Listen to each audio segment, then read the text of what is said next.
Hello, this is Robert Rickover. I'm an Alexander Technique teacher in Omaha, Nebraska.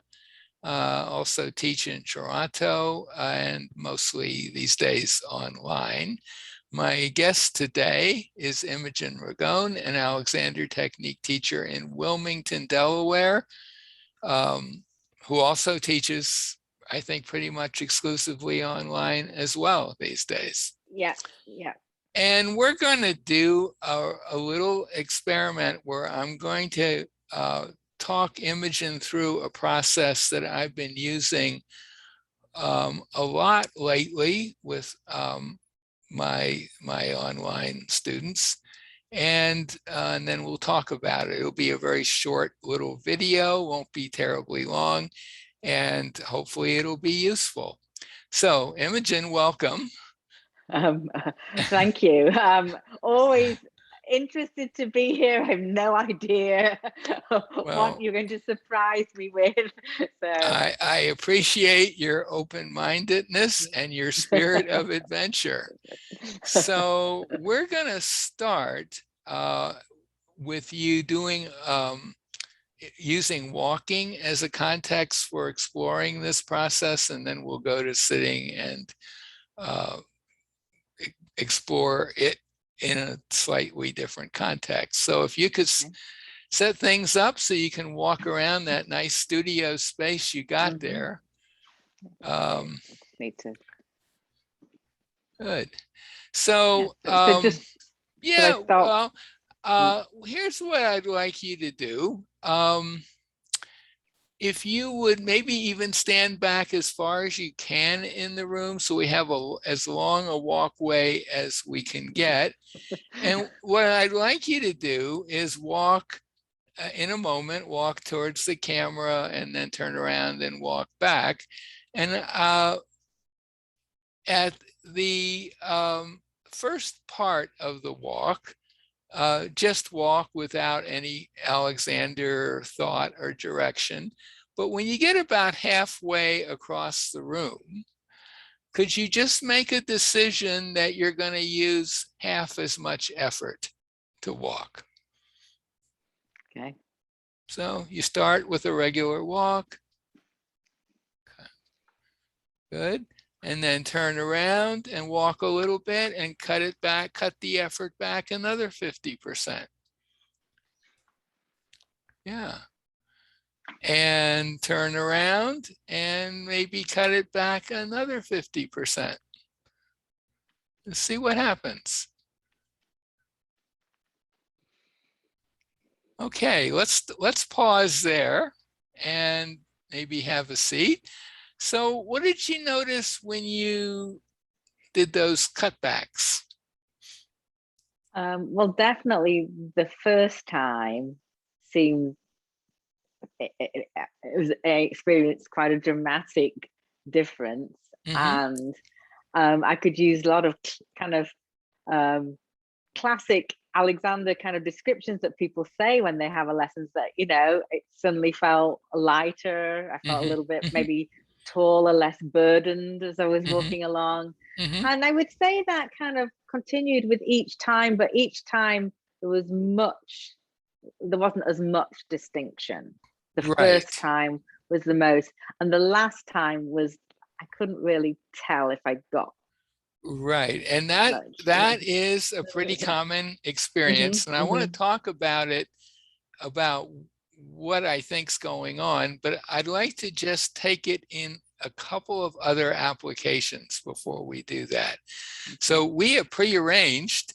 The one thing you do know is you're going to be using this book that you have on your desk. Very appropriate, all 4 of Alexander's books in one volume. I bet most people seeing this will never have heard of that. It's a pretty heavy book, right? It's got some heft to it. Yeah, okay. The thin, dense pages. Right. So what would happen so let's just explore if you would just pick up the book, lift it off the desk a bit, and then put it down again with no particular Alexander intention. And now repeat that action with half the effort. You just tell yourself, I'm only using half as much effort to lift it, and put it back down, and then cut the effort by half again. So yeah, good. So that, and then put it back down. So that second cut started to really affect your ability to lift it, right? Or you could still lift it, but it looked like it. Yeah. I mean, what I noticed myself doing was I had to think also about how I was lifting it. I didn't just grip it. It's like, to use less effort, I put my hands kind of under it, so I didn't have to. Oh, that just came there were about. there were mechanical things as well as the quality of what I was doing that changed. Right. Because I kind of thought, if I use 50% less effort and pick it up like this, I'm not going to be able to pick it up. Something else had to change. Something else had to change in the how. In the how you did the lifting. Do it. Yeah. Okay. So that's our second experiment. And I want to do one more. And I like to emphasize this one in particular is truly an experiment. Different students have very different experiences with it. So you're sitting there talking to me, right? I am, yeah. You're sitting and occasionally speaking, and you're listening. What would happen, and the only way to find out is for you to try this, if you said to yourself, I'm using half as much effort to be here right now. Now, it looked to me like your breathing expanded a bit. Yeah, that was pretty, I think, pretty obvious. Yeah. And again, you could do it again. You say, well, half again. And it looked like there was a little something, and you could keep going. At some point, you're probably not going to notice much. At some point, I might lie down on the floor. Well, maybe you might decide to lie down. Kidding. Yeah. Well, so, but let's even just taking that first example, you're sitting there. I imagine in your mind, you weren't doing much of anything other than just sitting there. Just sitting here. There's some Alexander in my background, so I'm not all hunched over or scrunched up. I did, but it was quite apparent that I was doing more than I needed once you gave me the instruction to use half as much effort. So right, and that was true in all three of the experiments, different ways. Yeah. So here's my take on that. Why I think that's a pretty effective thing to experiment for anybody, not just someone that has lots of Alexander experience like we do, but really anybody. Oh, yeah. To just have that, play with that idea, whatever I'm doing now, what would happen if I dialed it back by some large number, 50%, and then I did it again and did it again. And what often happens is the first 3 or 4 dial backs, if it's, let's say it's walking, it takes quite a while for the dialing back to actually make walking itself get slower or almost not possible. The first few cutbacks, the walking typically gets easier and lighter, and there's nothing sacrificed. So I guess it's about, or one of the ways we can use this experiment or this exploration is to discover where that edge is between how little I need to do and when it's too little for what I want to be doing. Right, exactly. There will come a point when, if you keep dialing back, the activity, the activity just isn't going to happen. But sometimes, especially for people who are carrying a lot of tension in their bodies, that might be multiple cutbacks. Now, just to clarify for someone listening to this, when I say cut it back 50%, I mean, who knows how much you cut it back? Yeah. I mean, that's, but certainly you had a clear intention that you were I going had a sense that I wanted to use half as much effort. significantly less. Yeah. Yeah, and whether it's 50% or 75, we don't know. But clearly, something significant happened in all three cases. And my take on it is, if you tell yourself, I want to do this activity that I habitually do in a certain way with half the effort, then you're all the lower level systems in your body, starting with the back part of your brain and nervous system. And so, I mean, that's something that comes from here. I mean, that's prefrontal cortex. The commander in chief says half the energy. The rest of the body, the rest of the nervous system, is essentially tasked with, well, okay, how do I do that? And how do I do that in the best way? And the best way would probably be get rid of all the stuff that's not helpful first. And once that's all gotten rid of, then if the owner keeps saying cut back, then maybe the activity itself will be somewhat compromised.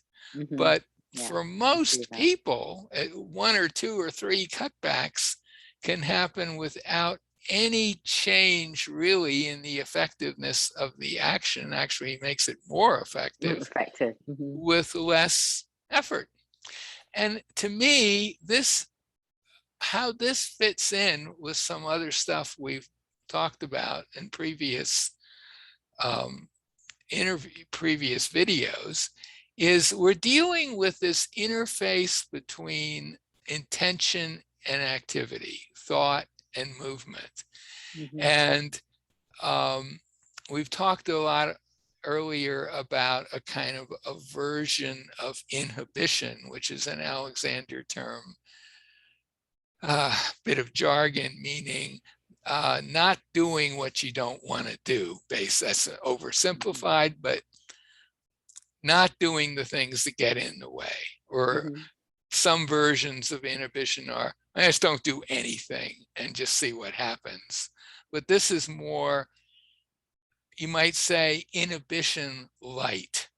Like, there's not really total inhibition, but if you're saying I cut back 50%, you're achieving the kind of inhibiting, to use the jargon term, you're inhibiting approximately 50% or however. You're inhibiting some of the patterns or the excess tension that you don't want to be in your walking or picking up a book or sitting here at the computer. Exactly. And what you're cutting back, at least initially, is going to be pretty much exclusively stuff that either gets in the way or has no use. So that's it. I think what I found, like it. I'm going to play with this more. I used to use this a bit years ago, and I sort of got out of it, and I came back to it fairly recently. And everyone I've explored this with, all the students new and some older, had been coming for lessons for a while. It's for all of them, it's an easy thing to do. And it's pretty clear what the effects are. For example, if you happen to have been wearing hard sole shoes when you were walking on the wooden floor, my guess is if you'd been paying attention to the sound your feet made, it would have been a lot softer after maybe the second, third cutback, maybe even probably right away after the first cutback, and as long as you were still moving across the room, getting where you were going to go with less noise, that'd be a pretty clear indication that you were putting less pressure on yourself and on the floor. A great tip for anyone who wants to be able to walk stealthily around the house. Well, to me, this is joking, absolutely. If you if you want to creep up on someone, use the Alexander technique. Well, I hate to use this phrase for someone who happens to have the certain love of a certain animal, but if you were a cat burglar, this would be the way to go. But it would also be the way to go for anyone who just does ordinary things and would like to do them more easily with less strain. I mean, really, I think anybody could use this. I don't know why the example, because like you say, it can be used for anything, but I'm just thinking about pushing a cart around the supermarket. Sure. And I can just imagining myself do it, kind of know that I probably use more effort than's needed. So that could be a cool place to try it out. Or, you know, where I think I just sort of volunteered to do, we've just moved into a new house. For those of you familiar with my background image, it's changed fairly dramatically. And I perhaps mistakenly volunteered to do the vacuuming upstairs. You know, vacuuming, it carries with it a certain stimulus to do more than you really need to do. Yeah, it's like we need to help the vacuum to suck up the dirt, and we kind of put that into and the pushing of it and all of that. So really, all we need to, as long as we're moving it along, it can do the work, right? Absolutely. It doesn't need a lot of effort on your part. So I invite anyone who's watching this to explore it and leave comments on your experience, either on Facebook where it'll be published, or on YouTube where it will be initially published. And as I say, I think this is sort of could be kind of an entryway into some bigger Alexander ideas that anybody could use. Yeah, it seems like this would be an easy thing to try out. Pretty open source, really. Yeah. Mm-hmm. Mm-hmm. Well, thank you so much for this. Thank you. Yeah, my guest has been Imogen Ragone, an Alexander teacher in Wilmington. I'm an Alexander teacher in Omaha, and I will put a link to Imogen's website by the interview and a link to a site that will enable you to learn more about the Alexander technique and find a teacher anywhere in the world. All right, so I guess that's it. Thank you. Thank you.